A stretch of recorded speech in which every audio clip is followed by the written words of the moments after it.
Welcome to the DevReady podcast, where we're helping non-techs build great tech.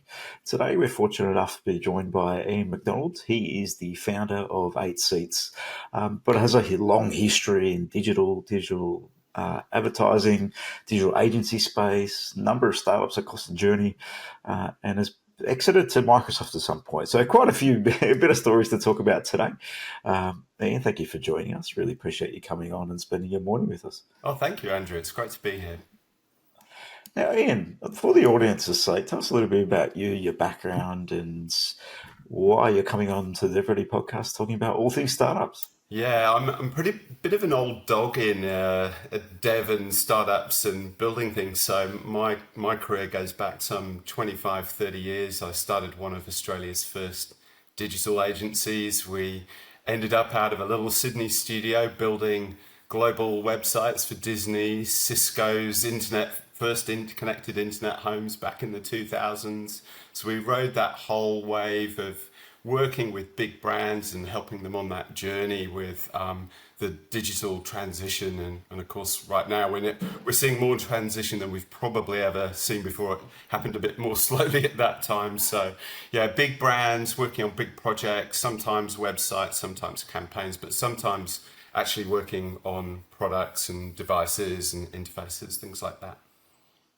At that time, what did that teach you in the early stages of technology when big brands were just starting to become aware of what they might need to do or sort of coining on and maybe behind us to where they could have been? But it was very early at that time. Oh my goodness. Yeah, I mean, we were very early on, we were having to explain to people what email addresses were even, and then what browsers were like. I remember one night when probably around 99, we were camped out claiming back some of the big URLs that some of the really big companies hadn't claimed in Australia. There was a time there where you could hit the button at 12 o'clock and actually get some of the domains back. So yeah, it was crazy times. I mean, some of the huge brands that we worked with, their very first websites, which were just single pages with the logo on it, all the way through to kind of pretty sophisticated stuff in the end. So it's amazing stories over that time, I can tell you, Andrew. The claiming back of domains, geez, that would have been a fun period. Look, I think back in the time, a lot of people were in positions where they didn't know what they were doing. There was a big company, suddenly this thing turned up, nobody knew what to do with it. Sometimes we were talking to marketing people, sometimes we were talking to a CTO, but even the CTOs back in the day weren't really cut out to deal with things like web. Before that had been CD-ROM, quite safe sort of environments, but things being live were a crazy sort of advent for people. Sounds a bit similar to AI hitting our world and people not knowing what to do with it and trying all new things and nothing working. It's funny, the parallels I see with that now. It's quite crazy, like, because with the internet as it came on, it took quite a few years. But what I'm seeing with AI at the moment is just like it's actually, for me, I've never seen anything move this fast. It's my job to keep up, and I can barely keep up every night. It's so much hard work. Sometimes it's just wait a month and see what's happened, because you literally can't keep your eye on it. It moves so fast. No, it's ridiculous how quickly it's moving, and the parallels are when you speak to businesses that are looking to, we need to do something with AI. They're probably a bit stuck. They're probably in the early stages, or we need to do something with the internet or a website. So it feels a little bit like that at the moment. Yeah, look, I think I say to most people that you have to have your fingers in it somewhere. There are a lot of really good podcasts you can watch on YouTube, etc., where you can just sort of see the journey evolving. Because I think even if you're not using it, you want to absorb the stuff that's going around at the moment. Otherwise, you look back and it feels like too much of a jump to make. So following the journey as much as you can with AI, I think is a really important thing to do. Even if it's just, listening to one or two YouTubers or podcasts, very helpful. It's a good piece of advice, because just catching on as to what's happening around you, because in a month everything can change. In terms of just looking at images and how they've come, how good they are now compared to what they were a year ago. And movies and videos. Yeah, it's just evolving so quickly. Look, I mean, it blows my mind how quickly video is getting that much better at the moment. Audio almost seems to be kind of nailed. I mean, doing Mm. generating music, etc., is so easy to do. Like it's and I think that's kind of the interesting thing is that AI democratizes a lot of the things that were assigned to really people that had training for a long time. So Mm. everything from graphic design, everything audio, etc. There's so many things that people that have no experience in can suddenly at least have their Stuff to foot do. in the door with it. Yeah. And it might Yeah. not be perfect, and I still think audio engineers, graphic designers, they still have an incredible role to play because AI doesn't get everything exactly as you need to get it. So As people are scared about losing their jobs in the space of what might or even what might my job evolve to, in my mind, it's always AI will support that skilled yeah, person quite well. And co-creation is a word that we need to consider because we are then co-creating. We're not just coming from everything from scratch for a piece of paper and we start blank. So that is the huge advantage that we have. yeah, I totally agree, Andrew. I used to worry about jobs going. I don't actually worry about that anymore because I'm seeing how AI is just like another team member. It's like another part of the thing that helps you get done more. Like I'm more productive because of AI. It hasn't We all displaced are. me. I think there Yes. was some. Look, it's inevitable that some things are going to get affected by it. But I think in the we actually back in the early days of the internet, we used to say, are people going to lose their jobs? Like, are people going to stop shopping and going to shopping centres, all that kind of stuff? I think It's we've, all relatable, and I'm pretty sure when they first built a machine to dig a hole, that people were scared about losing their jobs. But what do? We build bigger buildings, and yeah, that's what's happening in tech. And I think, and that's, from what I'm seeing, small businesses will probably go further, and there's probably going to be more customization in technology because we can, not because then the costs are less. So there's a lot of that. Things will change and what we do with it, rather than losing jobs. I think just the evolution I of how totally we agree. implement. I there are going to be casualties, but I think Of it's course, going to yeah. create more successes on the other side. But I think the other thing is, if you've got kids, get them on the Hmm. tools, get them learning it. Like Yeah. this is going to be their next Hmm. thing. This is their internet. This is the. Yeah, it I is. say to my kids, you're going to get to tell your kids the story. Hey, I knew what life was like Yeah. before AI. Before Like it's here now. It's not AI. going anywhere. Yeah. So, in terms of you've been around startup for a while, I think you Yep. mentioned 5 startups after you exited your digital agency. And I think you said to Microsoft, so that would have been an interesting exercise. But Yep. we can dig into that, or we can skip that. It's up to you. Um, what's the evolution of startups been like for you? Because it's always evolving, and with technology, we need to shift and pivot. So, what's that been like for you Yeah. over the journey? Well, it's not just startups, it's funding for startups. So a lot has changed in the last 10 years for startups. We didn't have ESOP schemes, there were no VCs, that landscape's still maturing. So even now, just in that whole landscape, it looks very different to how it was 10 years ago. 10 years ago, very hard to raise money at all. No VCs, no ESOP schemes, right? So I think back then, even co-working spaces, we were early days of places like Fishburners, etc. So we're looking a lot better in terms of startups being able to set up and do things. There are grants around, the government's supporting startups a lot more. So yeah, the trying to do it 10 years ago was a lot tougher, that I can tell you. But it's moved a long way. I think we've got a bit of a way to catch up with overseas countries, whether it's the US, EU, even Israel does a way better job supporting people trying to do a startup than it is here. It's a lot harder. Yeah, it seems like it's a lot harder, and that's the message a lot of people tell you. It's difficult to raise here. Go to the US, but it's a lot easier to raise there if that's the journey that you're on. Yeah. Yeah, look, I think a lot of VCs here, they say they back early stage Mhm. seed ideas, but the reality is it's not quite. They might back one or two, but I think a lot of Mhm. people with big ideas, they expect to walk in the door and be greeted with open arms, but it's like, where's your revenue? Where's your, Yeah. you've got to fit through a certain cardboard cutout mold to be the right type of startup. So if you're the wrong type of startup with a very different idea, you're going to get a lot of rejections. So yeah, if Mm.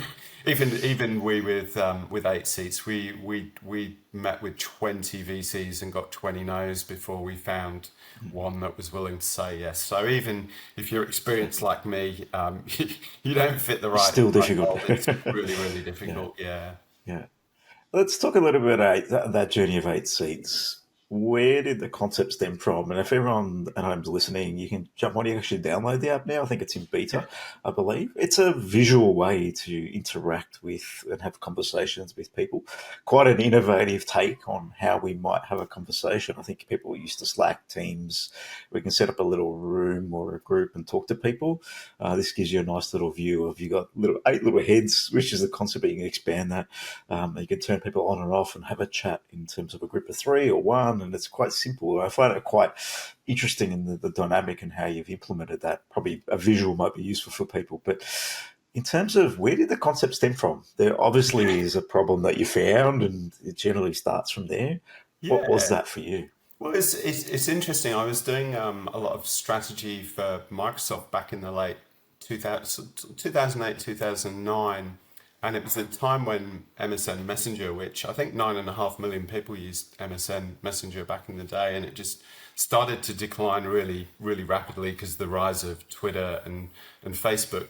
And one of the things that was powering those other networks were like initially small connections, so family, work, friends, etc. They all tend to be born out of your closest networks initially.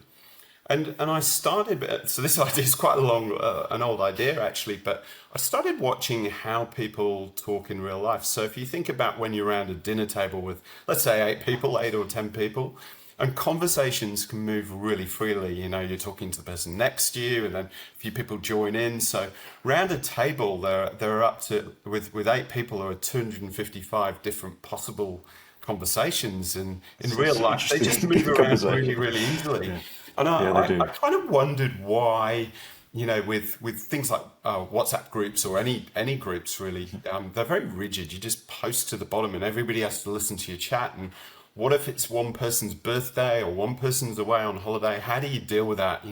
Setting up other groups, etc. And I actually always thought that somebody would develop a tool where this problem was solved, and it was more kind of lifelike to get through conversations. And we developed a little bit of a prototype and just left it. And in a long story short, nobody ever built this thing that I thought people were going to build. So about 3 years ago, we thought, let's go and build it. We filed some patents. We built a prototype. It tested really well.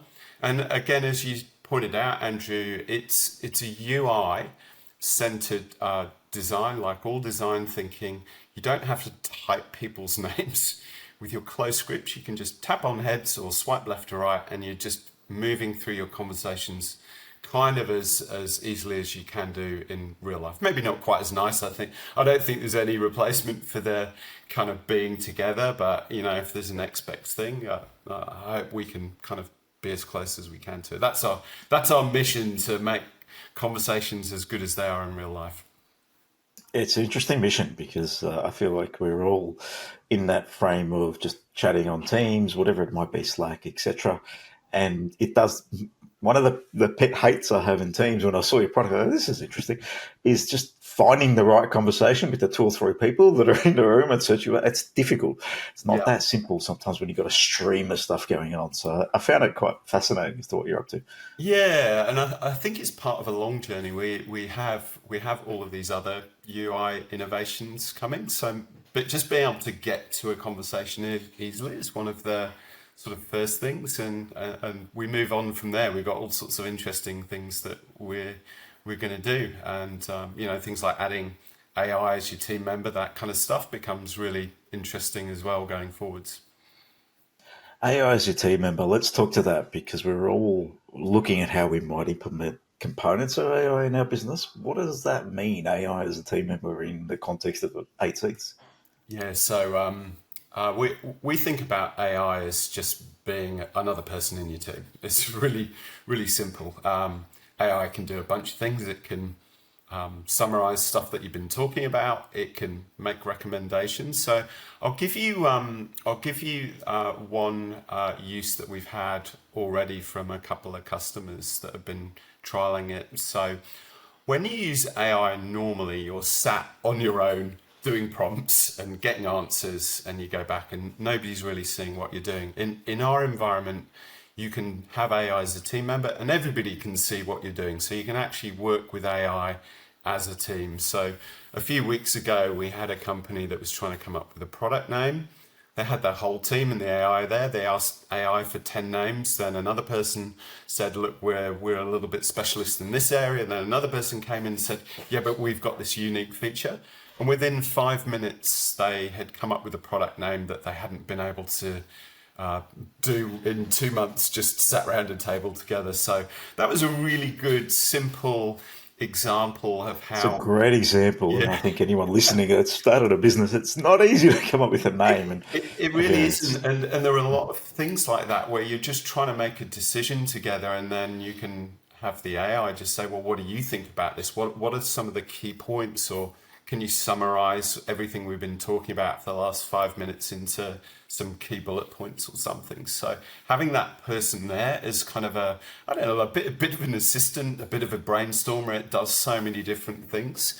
And I think the other thing is that we have the ability to turn the AI on or off. So, our whole system allows conversations to happen. So if you want to have the conversation without the AI, you just tap it and it's not listening, it can't interact. So privacy, data and security are really the kind of heartland. You asked me why we did this stuff. I have concerns about what happens to my data. And I think everyone should have deep concerns. So part of 8seats is just doing the data right, making sure it belongs to you, not somebody else. We don't want people's data as the shorthand to what we're doing. how do you protect people's data? Let's dig into that because it's an important piece, especially when you're looking at conversations in business. There's a lot of IP floating around. Yeah. At 8.6, how do you protect data? Look, I think the first thing is it's making sure that messages are encrypted in transit and in rest. So wherever it exists, it's always bolted down. I think the other thing for us as a policy, as a company, like we have no access to conversations. We couldn't look at them if we wanted to.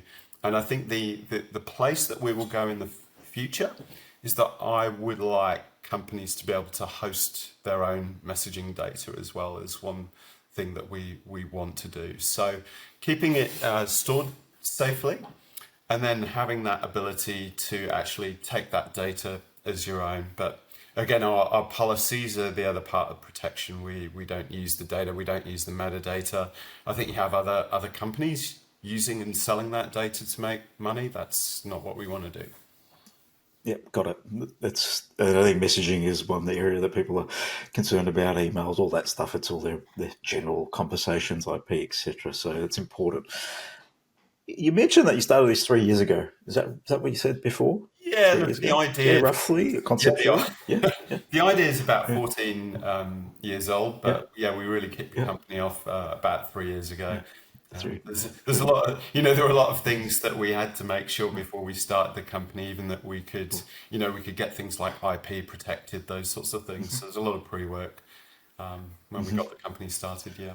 Talk about the IP protection pre-work, because some people don't even consider this as build stuff and put Yeah. something out to market. What was the thinking there, and why did you go down that path? I think there are two main reasons. The first reason is that raising money when you have unprotected IP is very difficult.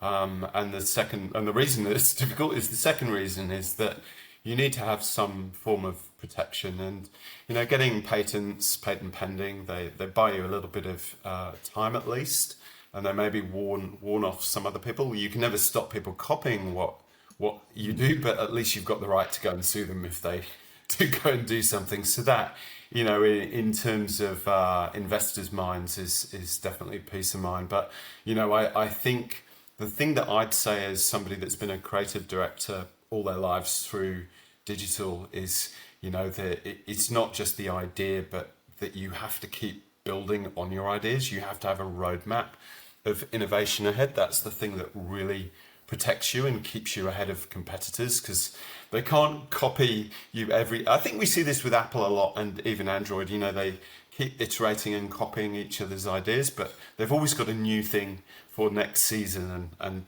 having that ability to keep innovating is a really sort of big deal to keep a startup healthy. In terms of the innovation side, I think it's quite pivotal to any healthiness in a startup. I agree. In terms of a roadmap, though, you mentioned 3 to 4 years. How do you manage that with users? Because it's one thing to have a 3 to 4 year roadmap, but we don't want to be too rigid in that. So how do we really No, make that and work when we're working with users? It's yeah, look, important.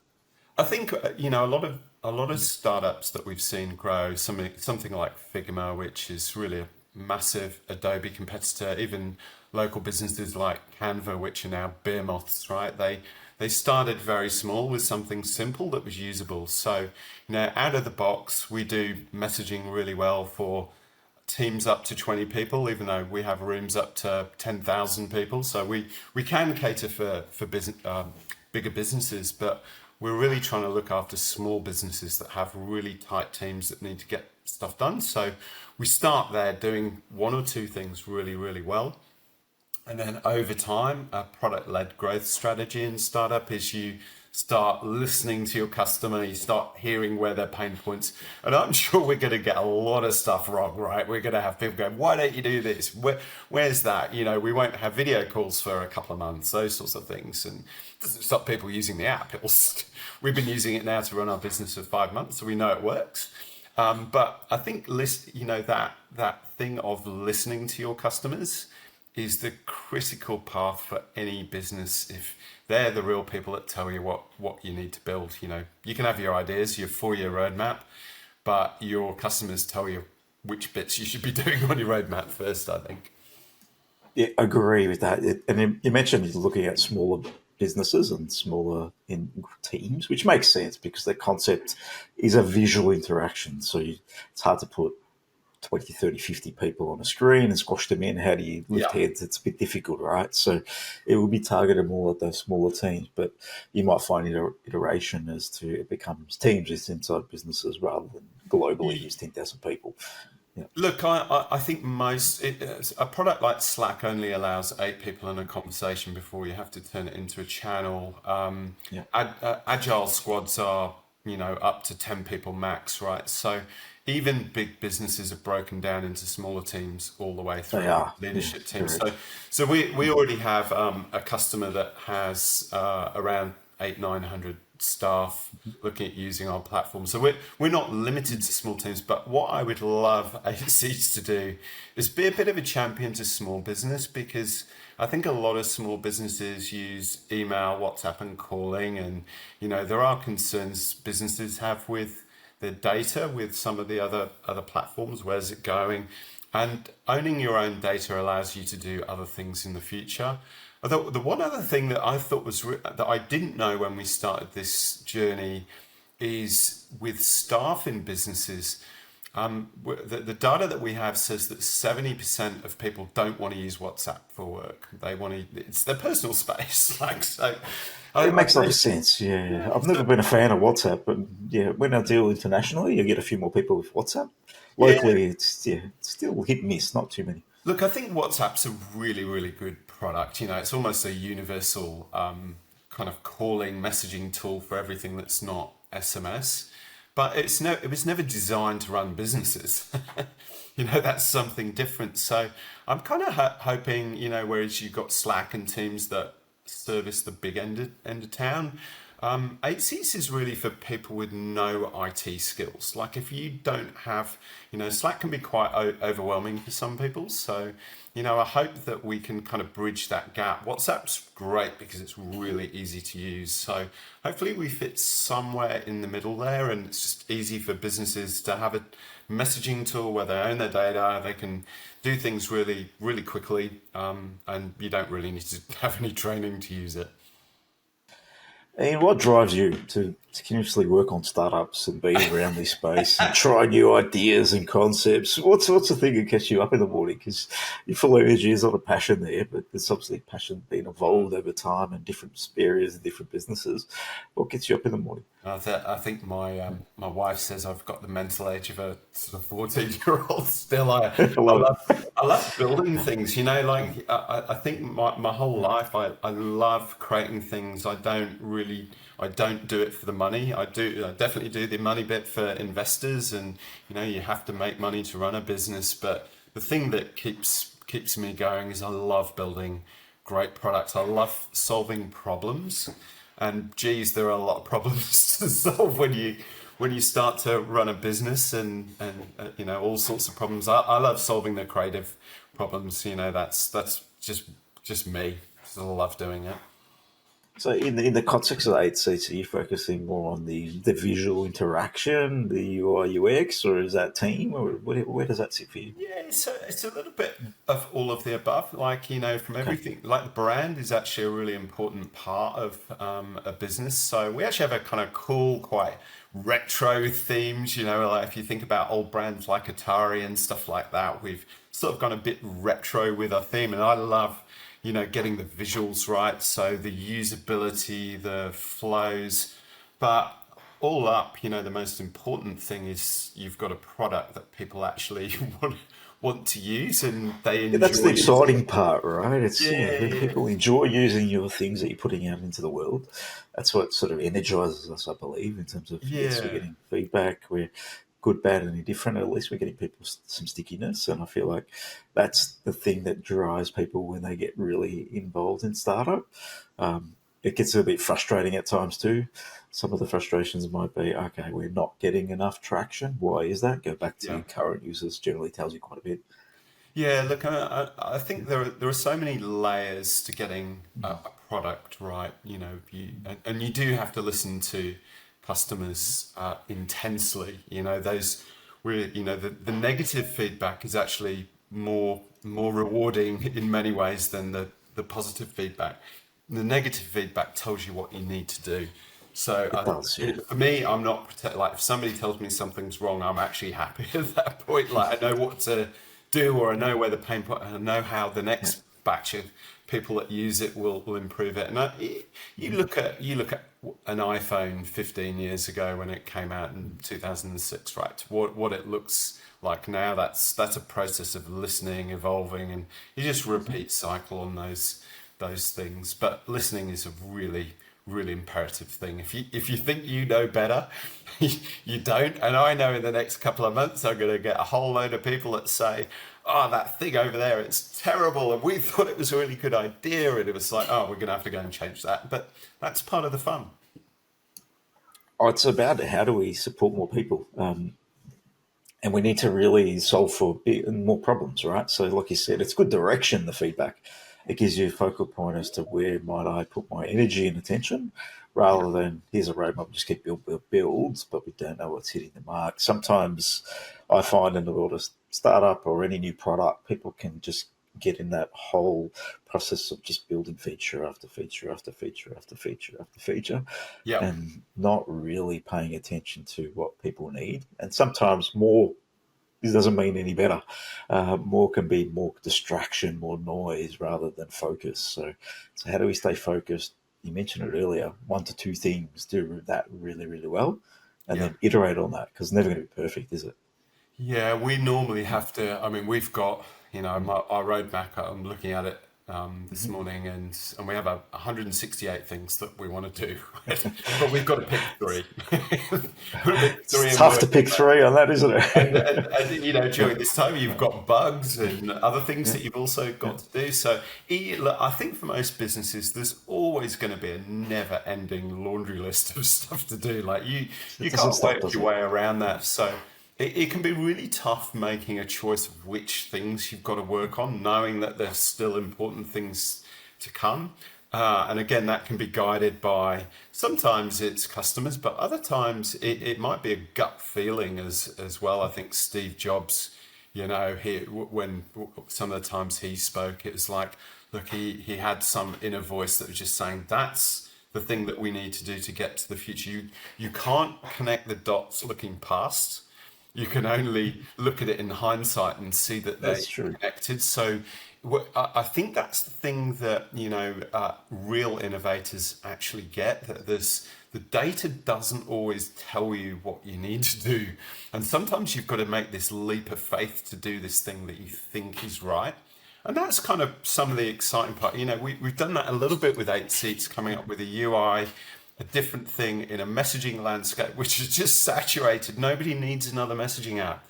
So it's a bit of a leap of faith. Hopefully there's a bit of data there as well, but you have to trust something to do new stuff. And sometimes that's just a feeling inside. Yeah, the feeling can be fascinating, and it's predictive as to how. I find when you're working on product, it can be sometimes you got to put yourself in the seat of the end user Yeah. and what might they have a problem with, and sometimes being thinking through that is a gut feel. And then that's the early stage of product, right? Gut feel, I don't know if they're going to hit the mark on this. Does this really make common sense when they want to click on this? And we just try to make it as simple as possible. But you're never going to get it right all the time. And that feedback will help iterate it anyway. No, you know what? I remember we worked on some of the early touch interfaces for Microsoft when they brought out their big Surface tables, actually before the iPhone, and Nice. we quickly saw that things that we do now, like one gesture that we all use would be pinch zoom to make a picture bigger. But back in the day, before, if you put a new user on a touch interface, they would have no idea that pinching No. and zooming did anything. So, you have to use a combination of education, like so little graphical on-screen things to get people through, to take people on a journey. But other times people do the most bizarre things. So I think a lot of technology, we see a lot of things that could be done a lot better, but they're dumbed down so that they work for a lot more people. So you see a whole broad way. There are a lot of ways to do things, but if you want a product to work for everybody, you have to make compromises sometimes, and sometimes that can be good. Making something simple is a lot harder than making something complex a lot of the time. Yeah, simple from the user's perspective is not easy. No. Yeah. In terms of can we get 1,000 people in a room and 999 understand what's going on? That's difficult. Yeah, that is Yeah, not well, that simple. was that was one of our design challenges, really. Like, how do you give 8 people access to 255 different conversations without having 255 buttons, right? So that's kind of some of the reductive design that we Which did is the when we problem I came have to in teams. So design. yeah, it's a Yeah, good that's problem to right. solve. Yeah, that's right. Yeah, Yeah. yeah, that's fascinating. In terms of in 3 to 4 years' time, where do you imagine 8seats might be? What's the vision for you? Is it still small business impact, or what's it look like? The Well, evolution of this product. I hope people love what we're building. I hope people are sort of standing behind saying, we really like what you've done. This filled a gap in our lives. You can talk about business success, but I think product success brings business success. And naturally, I hope that we do well, that we can grow, that there's possibilities, because the more successful we are, the more money we can put back into building the thing and doing all of the crazy ideas that I want to do. For me, like, because I've got so many startups behind me, that I would like to think that this is the startup that is my last startup. We're actually building a product, not a platform, not a product. So a lot of startups, you go in and you're building something in one vertical, like that, building something in a messaging space, which we hope. One of the things we want to do is we want to unify messaging. Like, it shouldn't just on with 8seats. You should be able to speak to people on other platforms in the same thing. That's one of the things I really want to do. So hopefully there is business success. You want that for your investors. I hope for product success, that people love the product and they want to keep using it. If they're loving it and Simple keep in that using way. it, then business success will come. That's Yeah. generally how it stems from. So it's a fascinating evolution of a market that we've seen. and been a part of in messaging it everywhere. So it's quite an interesting piece of IP that you're driving there.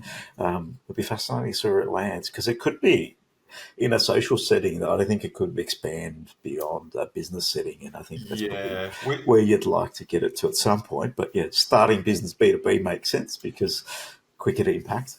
we um we have a lot of family groups and friend groups that are already using this because those Interesting. Yeah. scenarios where in a family there's the annoying uncle or something you just want to tap their head out of the group and you can't do that in other apps. So No, we know there are applications for that. Obviously, as a business, you have to build something. It's very hard raising money to do a consumer proposition. it Consumers is. aren't going to Yeah. spend. So we have a free app. It's free for everybody, and there's a very very low cost solution for kind of our pro version of 8seats as well. So we want to Yeah. make it accessible to everybody, and hopefully people see value in the stuff that we've put in the pro version to kind of upgrade when they need to. But our hope in the early days is that kind of small.